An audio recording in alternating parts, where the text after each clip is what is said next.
Engine సర్కార్ అని మీరు అంటున్నారు.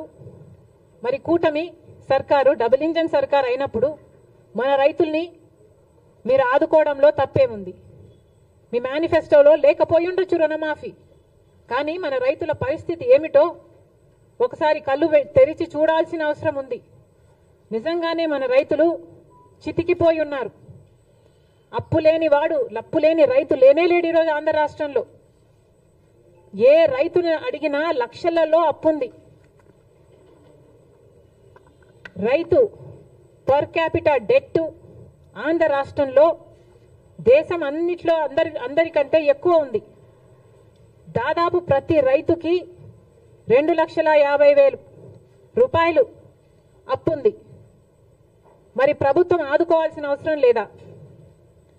ఏ ప్రభుత్వం అయితే ఈరోజు కేంద్రంలో అధికారంలో ఉందో ఆ ప్రభుత్వానికి ఆంధ్ర రాష్ట్రం నుంచి 25 ఎంపీలను, కూటమి ఎంపీలు 21 అయితే వైసీపీ ఎంపీలు 4, మొత్తం 25 మంది బీజేపీకే మద్దతు. అంటే 25 ఎంపీలను బీజేపీ ప్రభుత్వం వాడుకుంటుంది అధికారంలో ఉండడానికి. కానీ ఒక్కసారి కూడా ఒక్క మేలు కూడా గత 10 సంవత్సరాలలో చేసింది లేదు. ఇదే పరిస్థితే కేంద్రంలో ప్రభుత్వంలో ఉండడానికి మన ఎంపీలను వాడుకోవడం తప్ప మనకు ఒక్క మేలు కూడా చేసింది లేదు బీజేపీ. మరి అలాంటి వాళ్ళతో కూటమి కట్టారు చంద్రబాబు గారు. సరే, కడితే కట్టారు, అది మీ ఇష్టం. కానీ మన రైతులకు కూడా రుణమాఫీ చేయాల్సిన అవసరం ఉంది.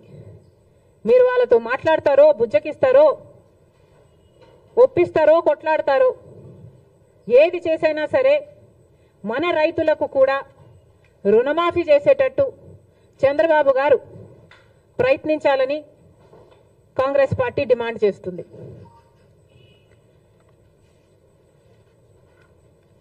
ఇప్పుడు కేంద్రంలో బడ్జెట్ ప్రవేశపెట్టబోతున్నారు. BJP party budget ప్రవేశపెట్టబోతుంది.